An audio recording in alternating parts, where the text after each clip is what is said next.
Hi hello ನಮಸ್ತೆ. ನಾನಿವತ್ತು ಸರ್ವಮಾಯ movie ಸ್ಟೋರಿನ ಹೇಳ್ತಾ ಇದ್ದೀನಿ. Movie hero Prabendu. ಇವನು ಗಿಟಾರಿಸ್ಟ್ ಇರ್ತಾನೆ. ಯುರೋಪ್ ಟ್ರಿಪ್ ಕ್ಯಾನ್ಸಲ್ ಆಗಿ ತನ್ನ ಊರಿಗೆ ಹೋಗುವಂಥ ಸಿಚುಯೇಷನ್ಸ್ ಬರುತ್ತೆ. ಪ್ರಬೇಂದುವಿಗೆ ಪೌರೋಹಿತ್ಯದಲ್ಲಿ ಹಾಗೆ ದೇವರ ಮೇಲೆ ನಂಬಿಕೆ ಇರೋದಿಲ್ಲ.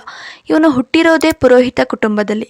ಪ್ರಬೇಂದುವಿಗೆ ಅವರ ತಂದೆ ಮೇಲೆ ಕೋಪ ಇರುತ್ತೆ. ಬಿಕಾಸ್ ಇವರ ತಾಯಿ ತೀರ್ಕೊಂಡಾಗ ಇವನ ಪ್ರೀತಿಯಿಂದ ಸಾಕಿರೋ ನಾಯಿನ ಅವ್ರ ತಾಯಿ ಶವದ ಮುಂದೆ ಬಿಟ್ಟಿರೋಲ್ಲ ಅಂತ.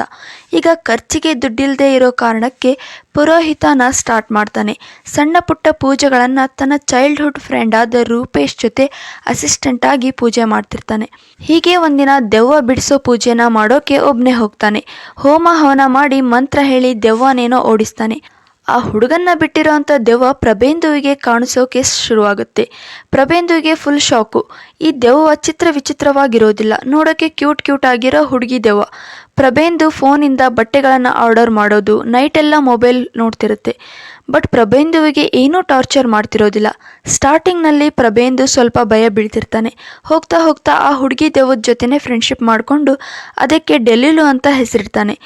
ಬೈ ದ ವೇ, ಈ ಡೆಲಿಲು ಹೇಗೆ ಸಾಯಿತು, ಇದ್ರ ಫಾಸ್ಟ್ ಏನೋ ಅಂತ ಆ ದೆವ್ವಕ್ಕೆ ಗೊತ್ತಿರೋಲ್ಲ. ಇದನ್ನು ತಿಳ್ಕೊಳ್ಳೋಕೆ ಮುಕ್ತಿ ಸಿಗದೆ ಅಲಿತಿರುತ್ತೆ. ಮುಂದೆ ಏನು ಕತೆ, ಡೆಲಿಲು ಸ್ಟೋರಿ ಏನು ಅಂತ ಈ ಮೂವಿನಲ್ಲಿ ನೋಡ್ಬೋದು.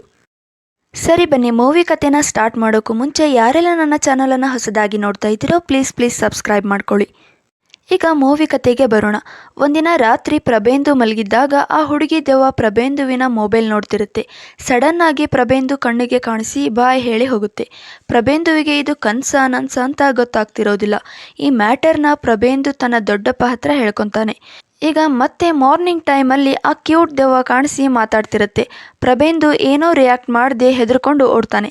ಈ ದೆವ್ವದ ಭಯಕ್ಕೆ ಪ್ರಬೇಂದು ಡಾಕ್ಟರ್ನ ಮೀಟ್ ಮಾಡ್ತಾ ಇರೋ ವಿಷಯನ ಹೇಳ್ತಾನೆ. ಬೇಸಿಕಲಿ ಪ್ರಬೇಂದು ಒಬ್ಬ ಒಳ್ಳೆ ಮ್ಯೂಸಿಷಿಯನ್. ದೇವ್ರ ಬಗ್ಗೆ ಎಲ್ಲ ನಂಬಿಕೆ ಇರೋಲ್ಲ. ದೆವ್ವ ಓಡಿಸೋಕೆ ಬೇರೆ ದಾರಿ ಇಲ್ಲದೆ ನಿದ್ರೆ ಮಾತ್ರೆ ಡಾಕ್ಟರ್ ತಗೊಳ್ಳೋಕೆ ಹೇಳ್ತಾರೆ. ಏನು ಮಾತ್ರೆ ತಗೊಂಡ್ರೆ ಏನು ಬಂತು, ಮತ್ತೆ ಎಚ್ಚರ ಆಗಿ ದೆವ್ವ ನೋಡ್ತಾನೆ. ಆ ದೆವ್ವ ಬೇರೆ ವಟ ಅಂತ ಫ್ರೆಂಡ್ಲಿಯಾಗಿ ಮಾತಾಡ್ತಿರುತ್ತೆ. ಈಗ ಪ್ರಬೇಂದು ತನ್ನ ಫ್ರೆಂಡ್ ರೂಪೇಶನ್ನ ದೆವ್ವ ಹೋಗಿಸೋಕೆ ಅಂತ ಕರೆಸ್ತಾನೆ. ಈ ದೆವ್ವ ಬೇರೆ ಆನ್ಲೈನ್ನಲ್ಲಿ ಕುರ್ತಾ ಡ್ರೆಸ್ಗಳನ್ನು ಶಾಪಿಂಗ್ ಮಾಡ್ತಿರುತ್ತೆ. ರೂಪೇಶ್ ಪೂಜೆ ಎಲ್ಲ ಮಾಡಿ ದೆವ್ವ ಓಡಿಸಿದೆ ಅಂತಾನೆ. ಪ್ರಬೇಂದು ಅದೇ ಖುಷಿಯಲ್ಲಿ ತಿರುಗಿ ನೋಡಿದರೆ ಆ ದೆವ್ವ ಹಿಂದೆನೇ ಇರುತ್ತೆ. ಬೈ ದ ವೇ, ಈ ದೆವ್ವ ಪ್ರಬೇಂದುವಿಗೆ ಮಾತ್ರ ಕಾಣಿಸ್ತಿರುತ್ತೆ. ಹಾಗೆ ಪ್ರಬೇಂದುವಿಗೆ ಯಾವುದೇ ತರಹದ ಹಿಂಸೆ ಕೊಡ್ತಿರೋದಿಲ್ಲ. ಆ ದೆವ್ವಕ್ಕೆ ಗೊತ್ತಿಲ್ಲ ಪ್ರಬೇಂದುವಿನ ಹಿಂದೆ ಯಾಕೆ ಬರ್ತಿದೆ ಅಂತ. ಆ ದೆವ್ವ ಕ್ರಿಶ್ಚಿಯನ್ ಅಂತ ಗೊತ್ತಾಗಿ ಪ್ರಬೇಂದು ಕ್ರಾಸ್ಗಳಿರೋ ಚರ್ಚ್ಗೆ ಬಂದರೂ ದೆವ್ವಕ್ಕೆ ಏನೂ ಪ್ರಾಬ್ಲಮ್ ಆಗೋದಿಲ್ಲ. ಈಗ ಪ್ರಬೇಂದುವಿಗೆ ತಲೆ ಕೆಟ್ಟು ಹೋಗ್ಬಿಡುತ್ತೆ. ಏನಪ್ಪ ಈ ದೆವ್ವ ನನ್ನ ಹಿಂದೆ ಗಂಟು ಬಿದ್ದುಬಿಟ್ಟಿದೆಯಲ್ಲ ಅಂತ. ಅದೇ ಟೈಮ್ಗೆ ಪ್ರಬೇಂದುವಿಗೆ ಮ್ಯೂಸಿಕ್ ಆಡಿಷನ್ ಸೆಲೆಕ್ಟ್ ಆಗಿ ಆಡಿಷನ್ಗೆ ಹೋಗ್ತಾನೆ. ದೆವ್ವನ ಅವನ ಜೊತೆಗೆ ಹೋಗುತ್ತೆ.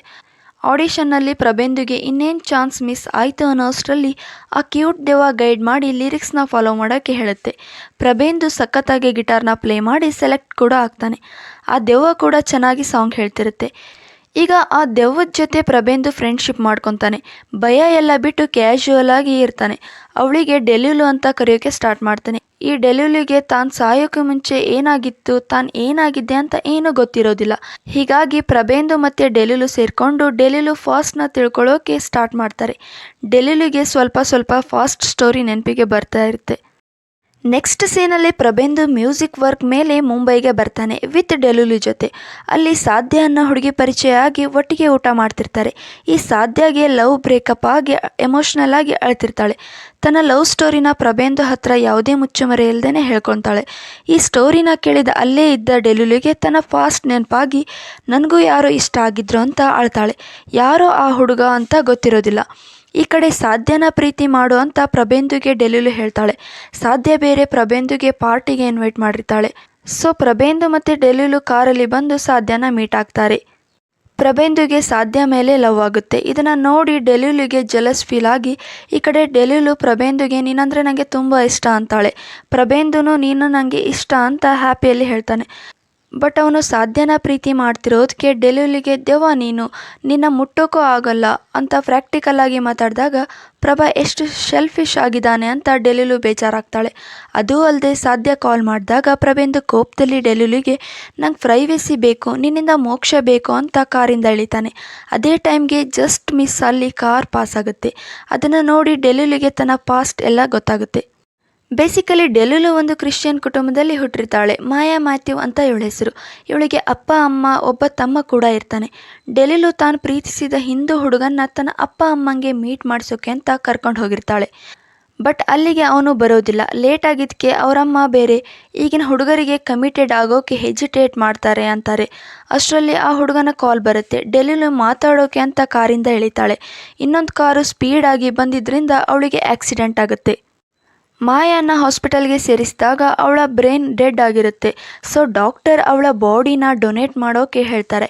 ಹೀಗಾಗಿ ಡೆಲುಲು ತಂದೆ ಅವ್ರ ತಮ್ಮನ್ನು ಕರ್ಕೊಂಡು ಬಂದು ಬಾಡಿ ಡೊನೇಟ್ ಮಾಡೋಕೆ ನೀನು ಎಸ್ ಅಂತ ಹೇಳಿದರೆ ಮಾತ್ರ ನಿಮ್ಮಕ್ಕ ಖುಷಿಯಾಗಿ ಮೋಕ್ಷ ಹೊಂತಾಳೆ ಅಂತ ಹೇಳಿರ್ತಾರೆ.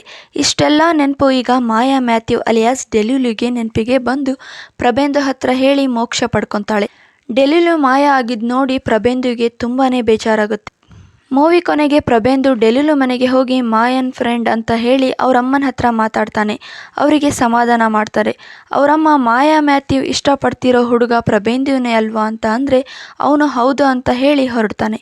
ಇಲ್ಲಿಗೆ ಈ ಮೂವಿ ಎಂಡ್ ಆಗುತ್ತೆ. ಸೊ ನೋಡಿದ್ರಲ್ಲ ಫ್ರೆಂಡ್ಸ್, ಮೂವಿ ಕಥೆಯನ್ನು ಅನ್ಎಕ್ಸ್ಪೆಕ್ಟೆಡ್ ಆಗಿ ಸತ್ತಿರೋ ಅಂಥ ಹುಡುಗಿ ತನ್ನ ಫಾಸ್ಟ್ನ ತಿಳ್ಕೊಳ್ಳೋಕ್ಕೋಸ್ಕರ ದೆವ್ವ ಆಗಿ ಬಂದು ಮೋಕ್ಷನ ಪಡ್ಕೊತಾಳೆ ಅಂತ. ಸೊ ಯಾರೆಲ್ಲ ನನ್ನ ಚಾನಲನ್ನು ಹೊಸದಾಗಿ ನೋಡ್ತಾ ಇದ್ದೀರೋ ಪ್ಲೀಸ್ ಸಬ್ಸ್ಕ್ರೈಬ್ ಮಾಡ್ಕೊಳ್ಳಿ ಅಂತ ಹೇಳ್ತಾ ಇವತ್ತಿನ ಈ ಒಂದು ವಿಡಿಯೋನ ಮುಗಿಸ್ತಾ ಇದ್ದೀನಿ. Thank you so much for watching this video.